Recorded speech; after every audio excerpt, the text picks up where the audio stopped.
ఓం శ్రీ గణేశాయ నమః. ఓం శ్రీ సరస్వతే నమః. ఓం శ్రీ గురు దత్తాత్రేయ నమః. ఓం శ్రీ లక్ష్మీ నరసింహాయ నమః. 3 ఏప్రిల్ 2026 శుక్రవారం యొక్క దిన విశేషము మరియు పంచాంగము. దిన విశేషం ఏంటంటే, చాలామంది ఇళ్లలో అకస్మాత్తుగా యాక్సిడెంట్లు అవుతూ ఉంటాయి.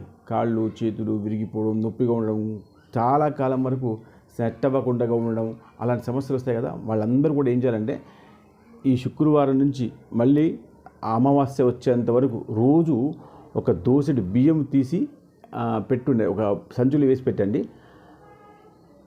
ఈ రోజు నుంచి అమావాస్య వరకు, అమావాస్య రోజు ఆ బియ్యాన్ని కొంచెం దక్షిణని, నిజానికి అంగవైకల్యం ఉన్నటువంటి వాళ్ళు బిచ్చగాళ్ళు ఉంటారు కదా, వాళ్ళకి ఇచ్చేసి ఆ దక్షిణ ఇచ్చేసి ఆ బియ్యం ఇచ్చేసి వండుకోమని తిని చెప్పండి.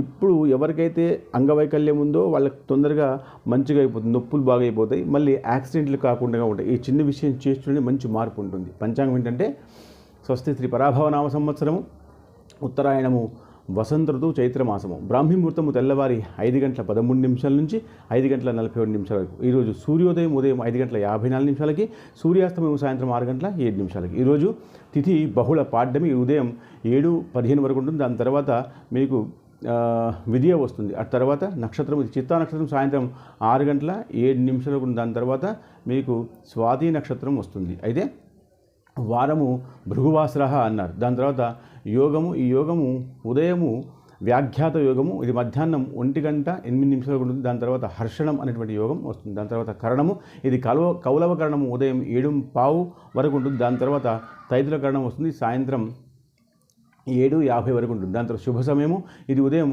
9:58 నుంచి ఉదయం 10:59 వరకు ఉంటుంది. ఆ తర్వాత విశేషంగా మీకు రాహుకాలం, ఇది ఉదయం 10:30 నుంచి మధ్యాహ్నం 12 గంటల వరకు ఉంటుంది. దాని తర్వాత యమగండము, ఇది మధ్యాహ్నం 3 నుంచి సాయంత్రం 4:30 వరకు ఉంటుంది.